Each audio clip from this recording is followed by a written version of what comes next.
Hello बच्चों, स्वागत है आप सभी का एसएफके किड्स पर। और आज की इस वीडियो में हम लोग कक्षा 3 की जो आपकी हिंदी की नई वाली बुक है वीणा, उसका पाठ 18 पढ़ने वाले हैं, यानी लेसन 18 पढ़ने वाले हैं। यहाँ आपको लिखा हुआ दिखाई दे रहा होगा 18, तो ये लेसन 18 है यानी पाठ 18 है। पाठ 18 में आपकी एक कविता है जिस कविता का टाइटल यानी शीर्षक है हम अनेक किंतु एक। हम अनेक किंतु एक, यह कविता का टाइटल यानी शीर्षक है। तो हम सबसे पहले इस कविता को पढ़ेंगे और इस कविता को पढ़ने के बाद इसके जो प्रश्न होंगे उनके उत्तर भी हम लोग करेंगे। तो आइए इस कविता को पढ़ें। हम इस कविता को पढ़ना प्रारंभ करें उससे पूर्व आप सभी लोगों से विनम्र अनुरोध है कि अगर आपको वीडियो अच्छा लगे तो आप लोग वीडियो को लाइक कीजिए, चैनल को सब्सक्राइब कीजिए और साथ ही साथ कमेंट बॉक्स में अपनी प्रतिक्रिया हमसे अवश्य साझा करें। यहाँ है आनंदमयी कविता। हैं कई प्रदेश के किंतु एक देश के, विविध रूप रंग हैं भारत के अंग हैं। भारतीय वेश एक, हम अनेक किंतु एक। बोलियां हजार हैं टोलियां हजार हैं, कंठ भी अनेक हैं राग भी अनेक हैं, किंतु गीत बोल एक, हम अनेक किंतु एक। एक मात्र भूमि है एक पितृ भूमि है, एक भारतीय हम चल रहे मिला कदम, लक्ष्य के समक्ष एक, हम अनेक किंतु एक। तो ये तो थी कविता। इस कविता को लिखा था द्वारिका प्रसाद माहेश्वरी जी ने। अब आइए इसके जो प्रश्न हैं उनके उत्तर कर लेते हैं। यहाँ लिखा है बातचीत के लिए। नंबर 1 करके प्रश्न, आप किस देश में रहते हैं, आपका प्रदेश कौन सा है? तो इसका उत्तर लिखेंगे हम भारत नामक देश में रहते हैं और हमारा प्रदेश उत्तर प्रदेश है। अगर आपका प्रदेश कोई और है तो आप अपने प्रदेश के बारे में लिख सकते हैं, जैसे हिमाचल प्रदेश, अरुणाचल प्रदेश, असम, उत्तराखंड। नंबर 2 करके प्रश्न, आपके घर में कौन सी भाषा बोली जाती है? इसका उत्तर लिखिए हमारे घर में हिंदी भाषा बोली जाती है।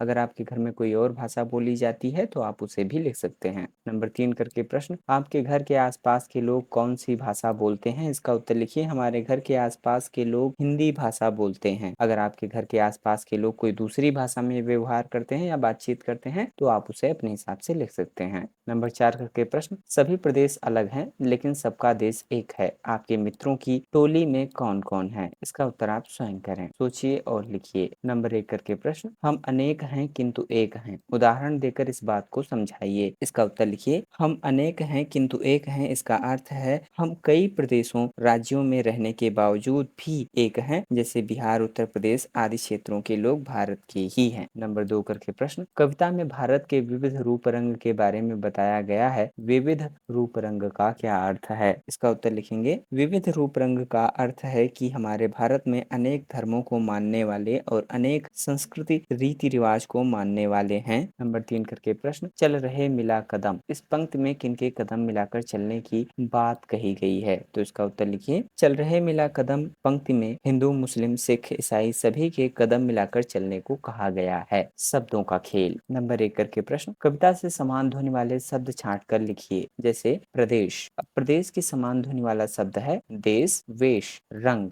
रंग के समान ध्वनि वाला शब्द है अंग। कंठ, हम के समान ध्वनि वाला शब्द है कदम। बोलियां, बोलियां शब्द के समान ध्वनि वाला शब्द है टोलियां। नंबर 2 करके प्रश्न, समान ध्वनि वाले कुछ शब्द अपने मन से लिखिए, जैसे बोली के समान ध्वनि वाले शब्द। तो इसके लिए लिखिए टोली, झोली, खोली, होली। एक, अब एक शब्द के लिए समान ध्वनि वाले शब्द हैं टेक, नेक, सेक, केक। राग, राग शब्द के लिए समान ध्वनि वाले शब्द हैं भाग, मांग, जाग, साग। नंबर 3 करके प्रश्न, भूमि शब्द जोड़कर नए शब्द बनाइए, जैसे रण को भूमि से जोड़ने पर रणभूमि, पितृ को भूमि से जोड़ने पर पितृभूमि, मातृ को भूमि से जोड़ने पर मातृभूमि। इसी तरीके से हम और दो शब्दों का निर्माण करेंगे। हम यहाँ लिखेंगे जन्म, जन्म और भूमि, जन्म भूमि। यहाँ पर हम लिखेंगे तपो, और तपो प्लस भूमि, तपोभूमि। रणभूमि, पितृभूमि, मातृभूमि, जन्मभूमि, तपोभूमि। समझिए और लिखिए। नंबर 1 करके प्रश्न, कविता की पंक्तियां पूरी कीजिए। हैं कई प्रदेश के, यहाँ लिखिए किंतु एक देश के, विविध रूप रंग हैं, यहाँ लिखिए भारत के अंग हैं। भारतीय वेश एक, हम अनेक किंतु एक। बोलियां हजार हैं, यहाँ लिखिए टोलियां हजार हैं, यहाँ लिखिए कंठ भी अनेक हैं, राग भी अनेक हैं, यहाँ लिखिए किंतु गीत बोल एक, हम अनेक किंतु एक। एक मात्र भूमि है, तो यहाँ पे लिखिए एक पितृभूमि है, यहाँ लिखिए एक भारतीय हम चल रहे मिला कदम, लक्ष्य के समक्ष एक, हम अनेक किंतु एक। नंबर 2 करके प्रश्न, सही अर्थ की जोड़ी बनाकर लिखिए। कंठ, अब कंठ का सही अर्थ की जोड़ी क्या होगी? कंठ का गला, तो यहाँ आप लिख देंगे कंठ गला। पहनावा, पहनावा का अर्थ होगा वेशभूषा, तो यहाँ पहनावा और वेशभूषा लिखेंगे। विविध, विविध का अर्थ होता है कई प्रकार के, तो इसको इससे मिलाने के बाद यहाँ लिखेंगे विविध कई प्रकार के। समक्ष, समक्ष का अर्थ होता है सामने, तो यहाँ मिलाने के बाद समक्ष और यहाँ सामने लिखेंगे। नंबर 3 करके प्रश्न, सही अर्थ वाले वाक्य पर सही का चिन्ह लगाइए। क, भारतीय वेश एक का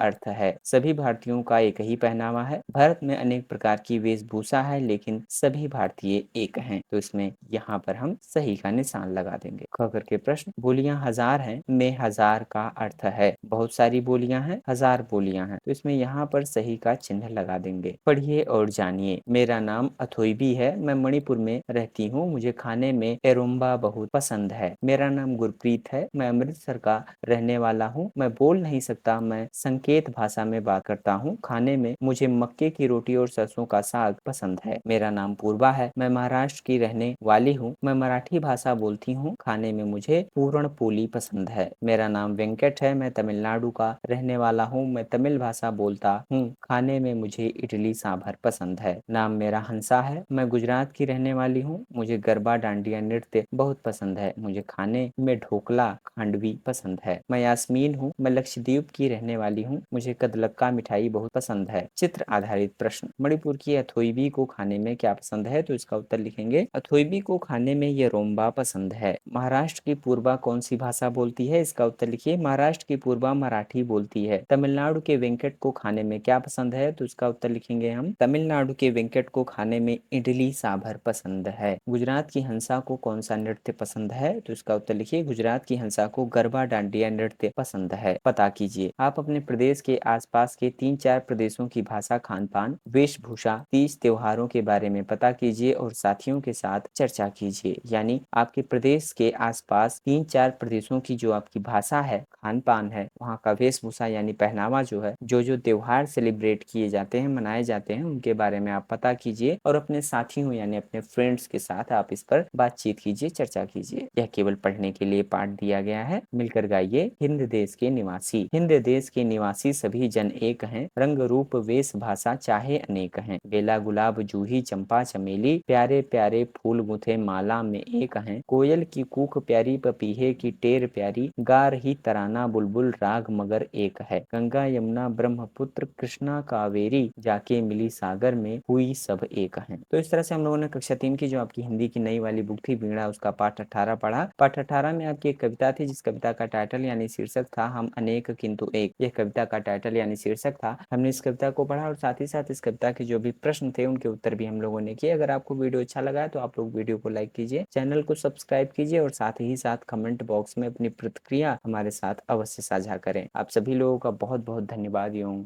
आभार।